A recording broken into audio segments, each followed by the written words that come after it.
Hey there, subscribe to my channel, and also press this bell icon so you never miss any new updates, cause whenever we upload new video you will get a notification on your phone. Part 1. You will hear a woman asking a shop assistant about DVD players. You now have 30 seconds to read questions 1 to 4.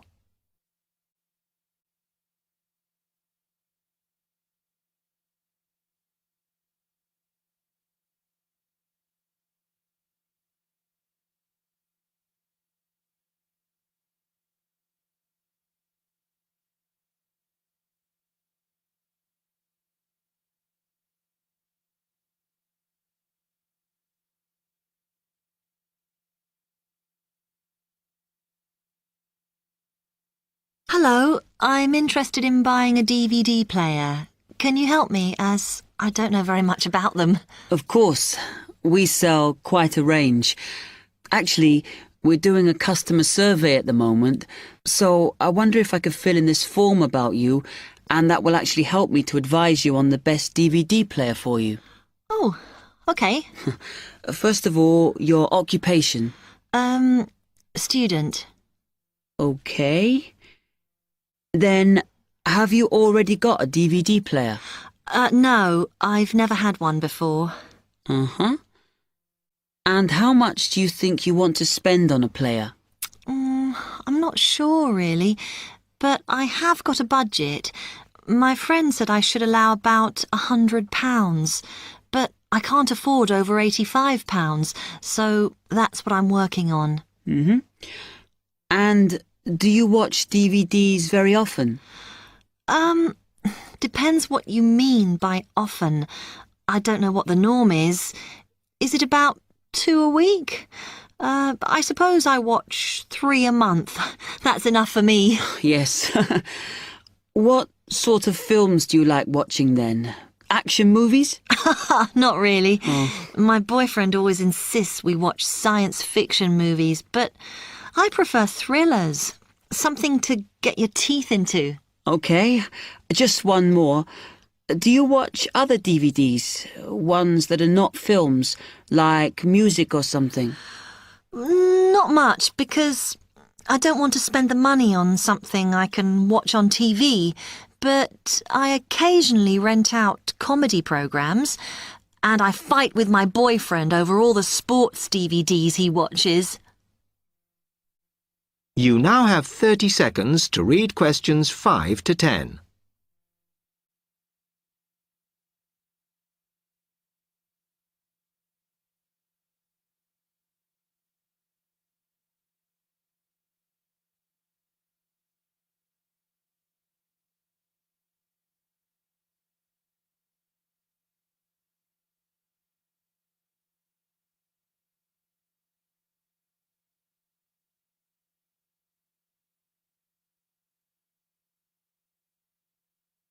Okay, let me explain a bit to you about the DVD players that are in your price range.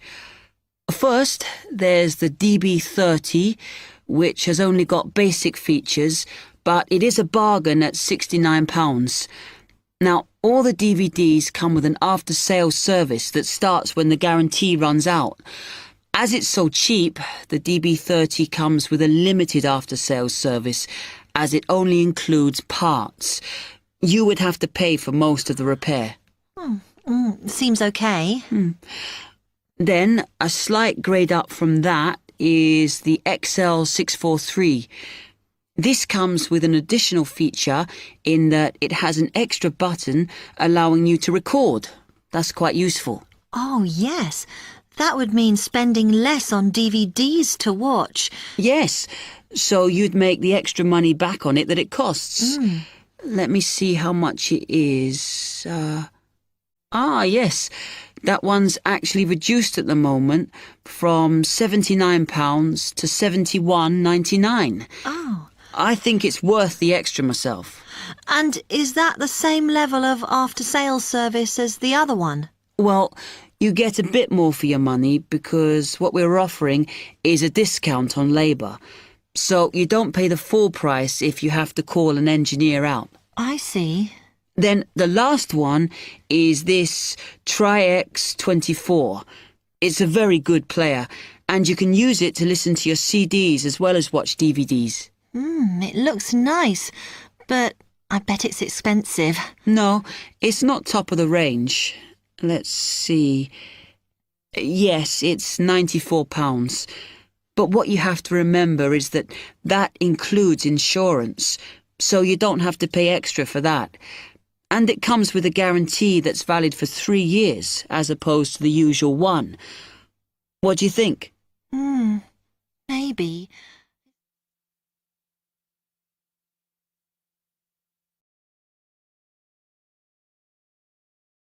That is the end of part 1. You now have half a minute to check your answers.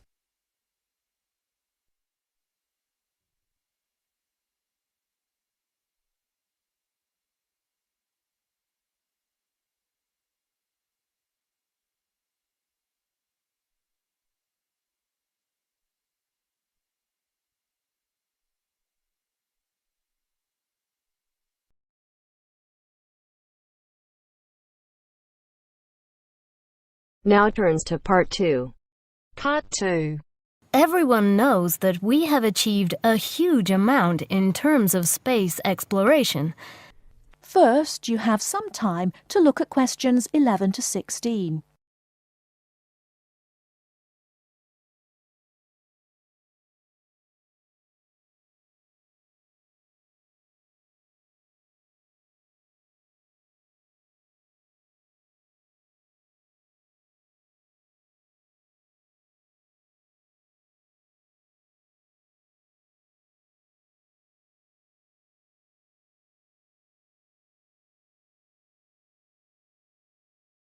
Now, listen carefully and answer questions 11 to 16.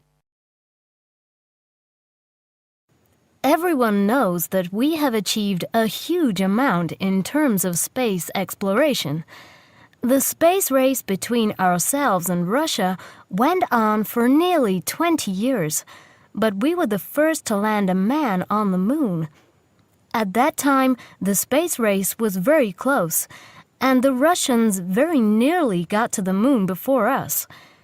For me, the most exciting invention, and the invention that really showed we were ahead in the space race, was the reusable space shuttle. It was first successful in 1981, and has since been used on many missions. The reusable shuttle can carry astronauts on space missions and can serve as a laboratory in which to conduct experiments. It can be used to transport equipment to space stations or to collect or repair satellites. The shuttle carries between 5 and 7 crew members. When a mission is complete, the shuttle fires thrusters, which propel it back into the Earth's atmosphere. It then glides down to make its landing. Before you hear the rest of the talk, you have some time to look at questions 17 to 20.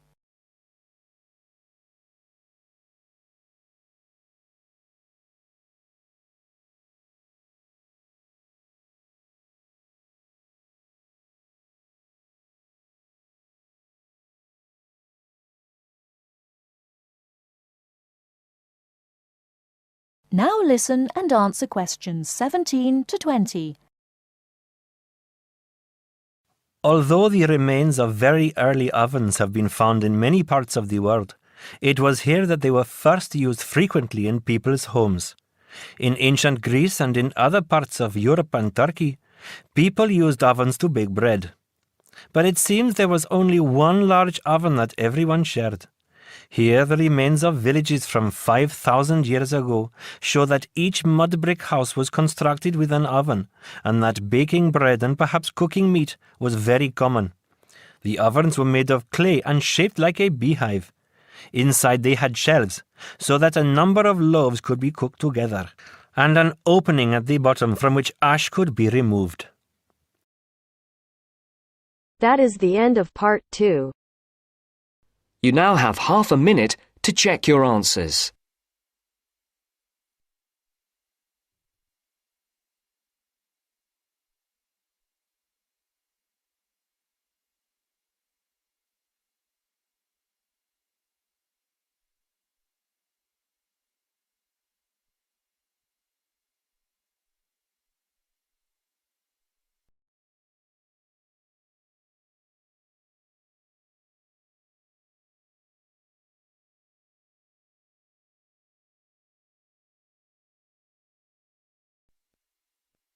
Now turns to part 3. Part 3. You will hear a student, Penny, talking to two friends, Ray and Louise, about a television competition Ray has entered called Travel Documentary. Before you hear the conversation, you have some time to look at questions 21 to 26.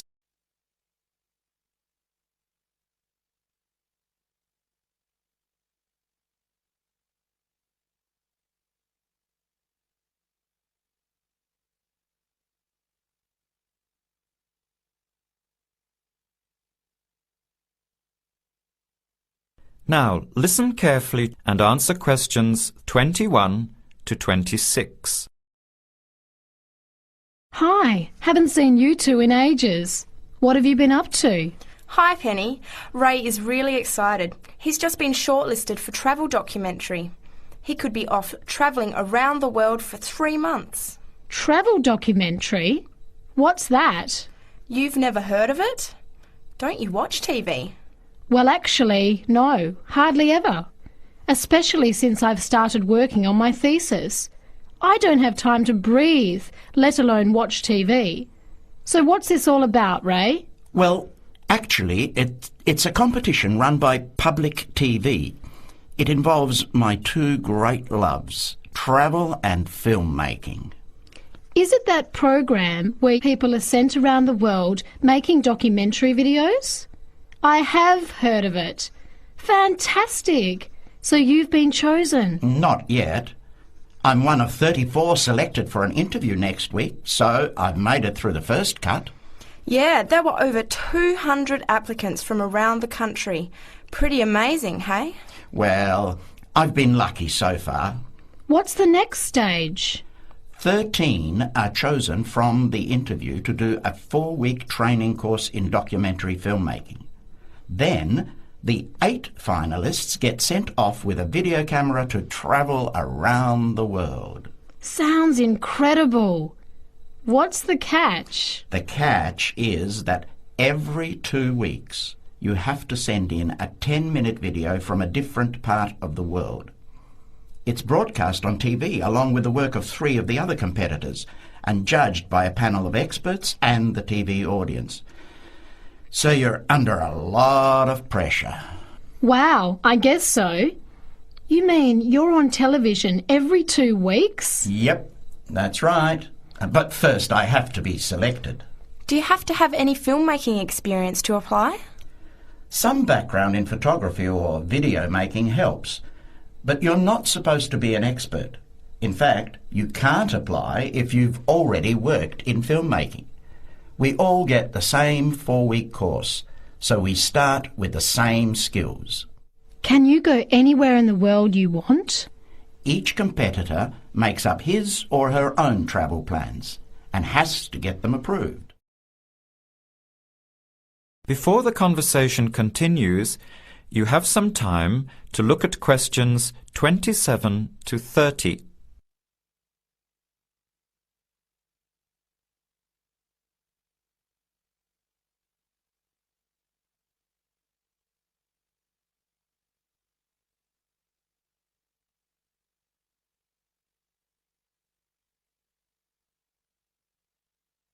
Now, as the conversation continues, answer questions 27 to 30.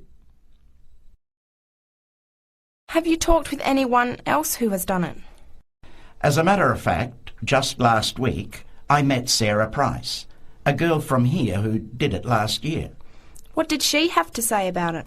She said it was the most amazing experience of her life, but it was really tough at times. I think you'd have to be really brave to take off like that alone with so much responsibility. It's not like going on a holiday, is it? No. 2 weeks in a country, often where you can't speak the language, to find a story, film it, organise all the editing. Then you're off to a completely different part of the world to start all over again. Pretty exhausting, but exciting too. What a way to see the world. What about Sarah Price? Did she have any bad experiences? She said the worst part was when she got some mysterious fever in Mongolia and thought she might have to be sent home. Fortunately, it got better, but she said it was scary to feel really ill when you're alone so far away. So what made you want to apply? When I saw the program on TV a while ago, I thought, this is for me. I've always wanted to travel, but needed to work for a year before I could even think about it. Then a new series started up. I thought, now's my chance. Don't you think you'll be lonely? I don't think I'll have time to be homesick. I'm more worried about having too much to do and not enough time to get things organised. So we might be watching you on television in the next few months. I hope so, if I'm lucky. When will you know for sure? They choose the final 8 in March. A month later, you're on your way. So do you have to pay anything? Nothing. It's all paid for. Course, camera, flights, accommodation and in-country travel. The budget is pretty tight though. No extras. I sure hope you get it. Then I'll be finding time to watch at least one program on television every week. That is the end of part 3. You now have half a minute to check your answers.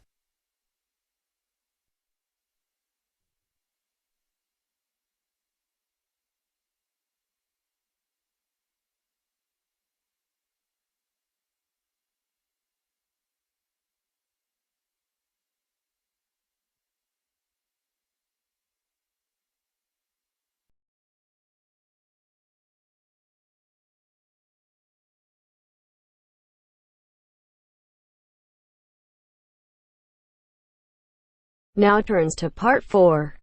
Part 4. You are going to hear a talk on 2 famous American presidents. As you listen, fill the missing information in the notes below. First, you have some time to look at questions 31 to 40.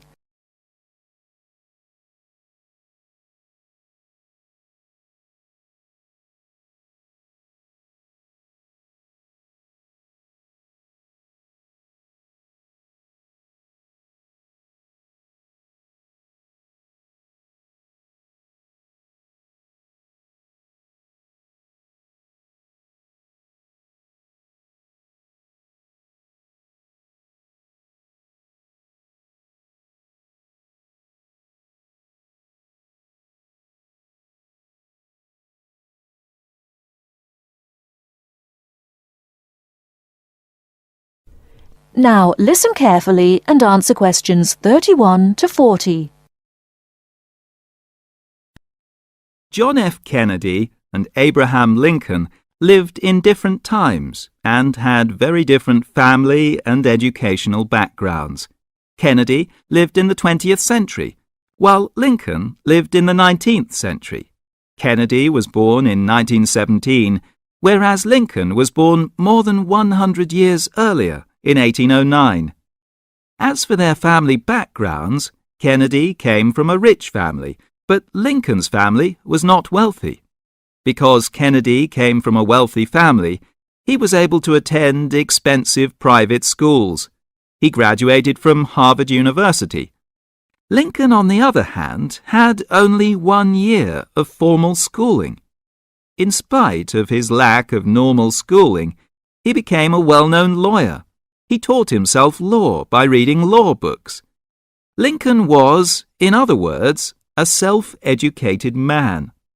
In spite of these differences in Kennedy and Lincoln's backgrounds, some interesting similarities between the 2 men are evident.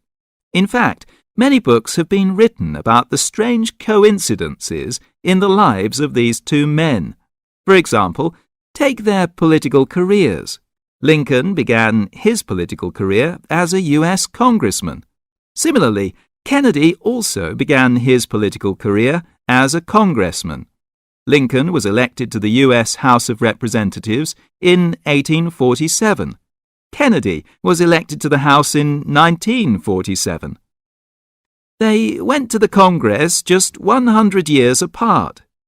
Another interesting coincidence is that each man was elected President of the United States in a year ending with the number 60. Lincoln was elected President in 1860, and Kennedy was elected in 1960. Furthermore, both men were president during years of civil unrest in the country. Lincoln was president during the American Civil War. During Kennedy's term of office, civil unrest took the form of civil rights demonstrations. Another striking similarity between the two men was that, as you probably know, neither lived to complete his term in office. Lincoln and Kennedy were both assassinated while in office. Kennedy was assassinated in Dallas, Texas, after only 1,000 days in office. Lincoln was assassinated in 1865, a few days after the end of the American Civil War. It's rather curious to note that both presidents were shot while they were sitting next to their wives. These are only a few examples of the uncanny and unusual similarities between the destinies of these two American men, who had a tremendous impact on the social and political life of the United States and the imagination of the American people. That is the end of part 4. You now have half a minute to check your answers.